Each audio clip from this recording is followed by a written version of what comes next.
Assalamualaikum warahmatullahi wabarakatuh. Perkenalkan, nama saya Agung Setiawan. Saya mahasiswa dari Universitas Tanjung Pura, Prodi Ekonomi Pembangunan.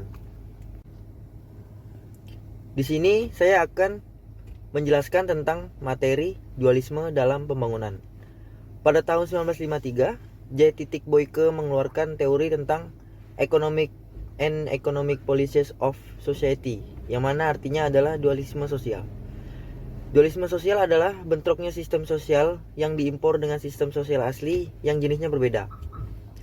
Seringkali sistem sosial yang diimpor merupakan kapitalisme yang tinggi.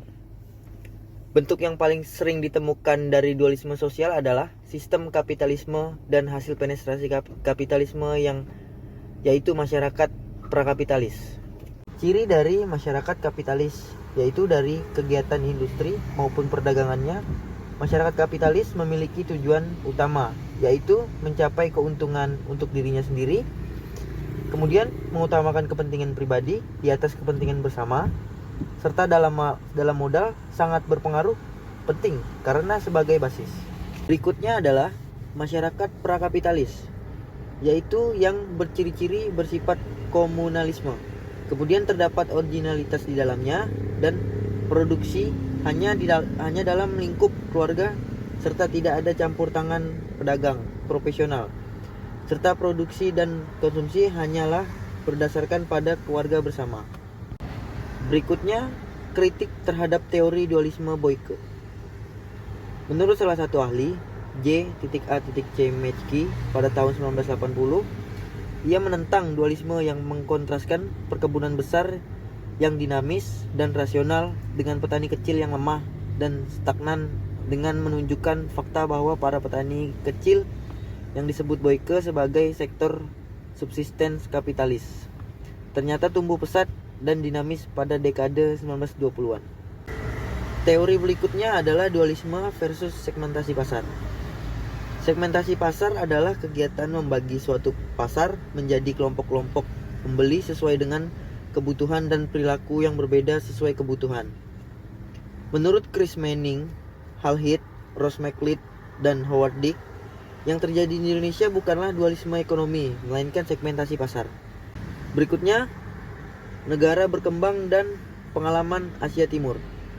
Ada dua negara, yaitu NSB, negara sedang berkembang, dan HPAS, High Performing Asian Economic. NSB, negara sedang berkembang, adalah pendapatan ekonominya di tingkat rendah dan menengah, negara berkembang, dan negara miskin. HPAS, High Performing Asian Economic, adalah negara Asia yang memiliki tingkat pertumbuhan ekonomi yang tinggi. Contohnya Jepang, Singapura, Hong Kong, Malaysia, dan Indonesia. Berikutnya, ciri-ciri negara berkembang dari segi ekonomi. Yang pertama, tingkat pendapatan per kapita rendah. Impor lebih besar daripada ekspor. Yang ketiga, jumlah pengangguran tinggi. Yang keempat, meningkatkan sektor primer. Yang kelima, tingkat korupsi sangat tinggi.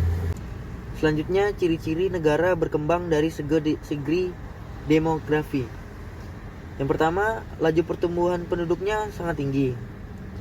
Yang kedua, tingkat pendidikannya rendah. Yang ketiga, penguasaan iptek minim. Hipotesis U terbalik. Hipotesis ini menyatakan bahwa pada tahap awal pertumbuhan ekonomi atau ketika pembangunan dimulai, distribusi pendapatan cenderung memburuk atau tidak merata. Namun pada tahap selanjutnya, distribusi pendapatan akan membaik atau semakin merata. Alasan menurut Masuyama mengapa hipotesis U terbalik tidak berlaku di HPAS. Yang pertama, alasannya adalah adanya liberalisasi ekonomi yang sangat kuat. Yang kedua, kebijakan perbaikan struktur industrinya. Yang ketiga, strategi jaringan regional. Jadi, kesimpulannya adalah HPAES adalah negara di Asia yang mengalami pertumbuhan ekonomi yang sangat pesat, terutama tahun 1960 sampai 1960-an. Yang kedua, Flying Geese phenomenon adalah salah satu yang menggambarkan pertumbuhan ini. Yang ketiga, krisis ekonomi yang timbul mengakibatkan sebagian negara HPAES mengalami stagnansi pertumbuhan. Sekian dan terima kasih.